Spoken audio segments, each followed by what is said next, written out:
We're just under 4 hours away from the regular season resuming. 10 games across the association. That Chiney, Ogwumike, Danny Green, and me, Jorge Sedano, in for Malika Andrews today. We'll get you set over the next hour. But we start the show with news on Stephen Curry, welcoming in our senior writer Shams Charania and our Warriors reporter Anthony Slater. Shams, I'll start with you. Curry has missed the past 5 games due to a knee injury, and he's out tonight as well. What more can you tell us about his status? George, I'm told an MRI in the last 24 hours on Stephen Curry showed no structural issue in his right knee, but he is dealing with persistent swelling and pain in that knee. The team is describing it as runner's knee as the injury. So Stephen Curry works out individually as he did over the All-Star break, and afterward he deals with pain and swelling. And so both the Warriors and Curry need all of that to subside before he can try to start to play again. And it's uncertain whether that will be days or weeks more away for Stephen Curry.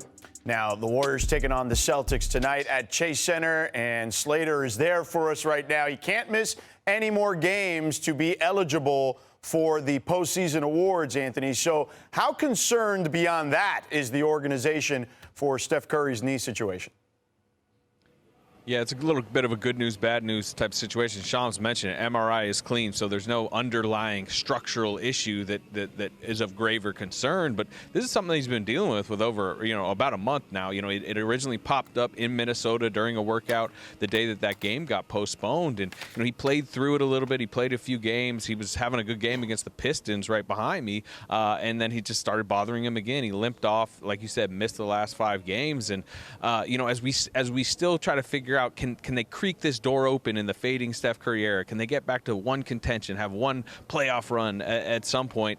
This is the kind of news, the kind of concern for a guy who's turning 38 next month, where it feels like that window is creaking even further shut. And tonight was supposed to be a little bit of a debut celebration of their newest chapter, with Kristaps Porzingis expected to play his first game as a Warrior. They're going to feature him offensively. I'm hearing very good things about how he's looked behind the scenes, but we wanted to see Porzingis next to Steph Curry. Not going to see that tonight because Steph Curry just can't get back yet. Certainly a shame, and we'll certainly keep posted on what's going on with Steph. Fellas, thanks for the time. Appreciate it. All right, even in his 17th season, Steph Curry moves the needle for the Warriors. When he's in the lineup, they play at nearly a 50-win pace, and that drops to lottery levels when he's out. The 2-time MVP sat down with Malika over the All-Star break. Let's take a listen. Here's Curry, deep triple, it's gone! That is ridiculous. You missed the last 5 games before the All-Star break with runner's knee. How are you feeling now, and what does the maintenance of that look like over the course of the season? There's not really a predictable kind of timeline in terms of rehab, but every day's been getting better. I'm hoping I'll be back soon after the break. The rest part is hard to actually get back to 100% so that I can get back out there and do my thing. But I'm getting close, though. The trade deadline, it has come and gone. You all added Kristaps Porzingis. A stretch big is something that this team has needed almost your entire tenure, really. Mm-hmm. Where do you assess what you can do this season? This has been such a unique year, but as long as we can find our way into a playoff series, we feel like we are a tough out for anybody at the top of the West. And with Porzingis here, hopefully he's healthy and able to be out there consistently, because we know what he's capable of doing, and a new dynamic that he gives us as a stretch big next to Draymond. Al Horford for our front line that is wise and has so much experience and versatility there. But then our young guys are coming up. Moses has been playing unbelievable. Melton being healthy, being back, helping us. So all those pieces are starting to align. With Jimmy going out, that was an emotional moment in the season, not just for him and where he's at in his career, and hopefully he comes back healthy. You've had teammates have these really serious, unfortunate, catastrophic injuries. Now, Jimmy, having that be emotional for you. When you get that sort of call, does it feel like being so close and now saying we're back to not square one, but having an outside shot versus adding number 5? It's like when you come into a season, you have an idea of what this, specific team is capable of and what it's going to take to, reach our full potential, meaning, be relevant in the championship kind of conversation. And we didn't get off to a great start, but it was it was kind of manageable in terms of understanding where we could get better. And then we had a, 12, 15-game run where we were, that team again, and the identity was starting to show.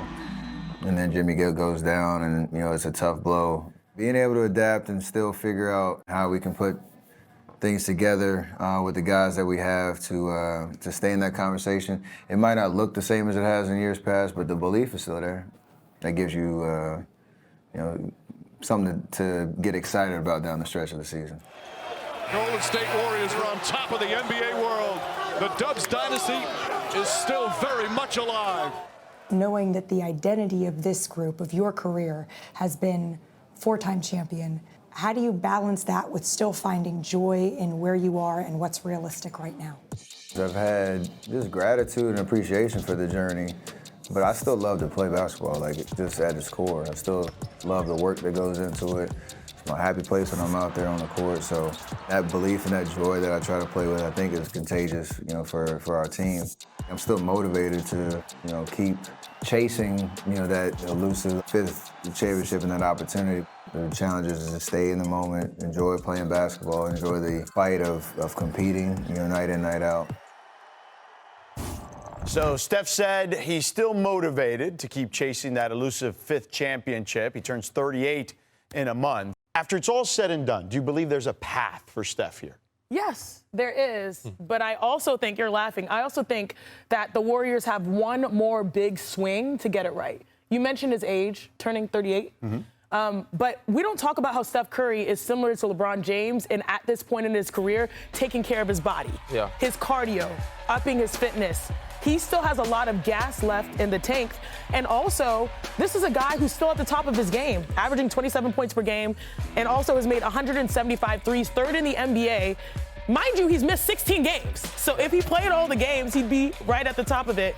The Warriors need to get it right, especially to sort of close this chapter. And I also think that coming out of All-Star break, I actually had I was able to see Draymond Green, and they all sort of know that nobody's safe other than Steph. They understand that the future is all centered around him and getting this roster right because they want to be able to maximize the last few years, and that means everyone else is auditioning to be a part of that final chapter. I'm going to say no. Not many times do I disagree with my LED partner here, but on this one, I'm going to disagree. They're going to need a whole revamp of this group to get them back. Even if they got a Giannis, a miraculous trade to happen, I still don't think that puts you in championship contention.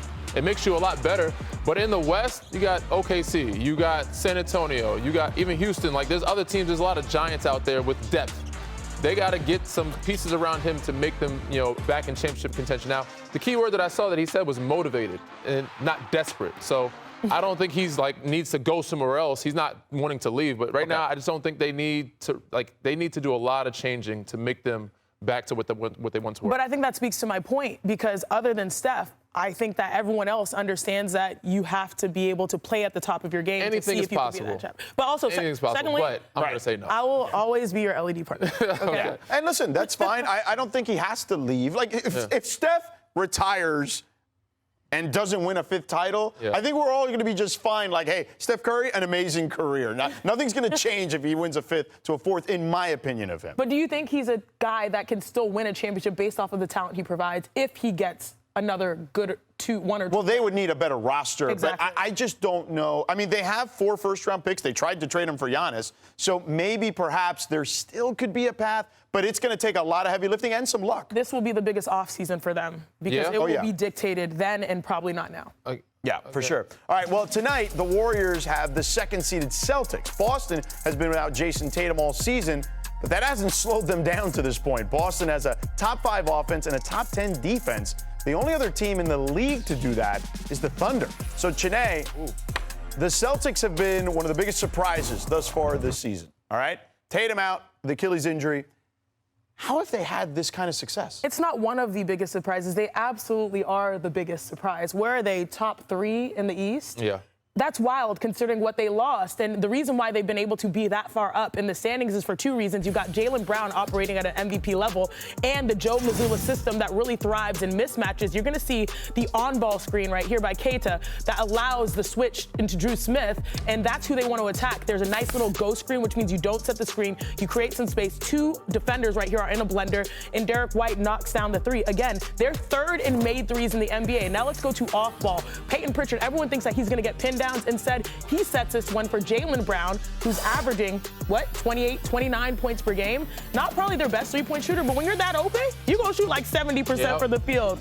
And so it's a combination of Jaylen Brown doing what he does best. He does damage from twos, but also the Joe Mazzulla system that creates that confusion that allows them to knock down a plethora of threes. I agree with my LED partner. Okay, fine. There we go. Great, We're back. We're back, baby. Jaylen Brown led the charge, but Joe Mazzulla, who I want to give a lot of credit to, that high-powered offense, that fast pace, they've been more efficient. In the past, people have been like, oh, they shoot too many threes. They chuck up a bunch of threes. This time, they're not doing it as much. You have that good balance with Jaylen Brown in the mid-range. They're shooting more efficient from three because they're attacking the paint, driving, kicking, and not just shooting it, quickly in the offense. We're taking really good uncontested threes. So that high-powered offense has really resurged them to be one of the top teams in the East. So they have been a great surprise this year. Yo, I'm fired up for the second half, or last third of the season, right? whatever we're calling it. If we get Tatum back, too, that could be interesting. Yeah. So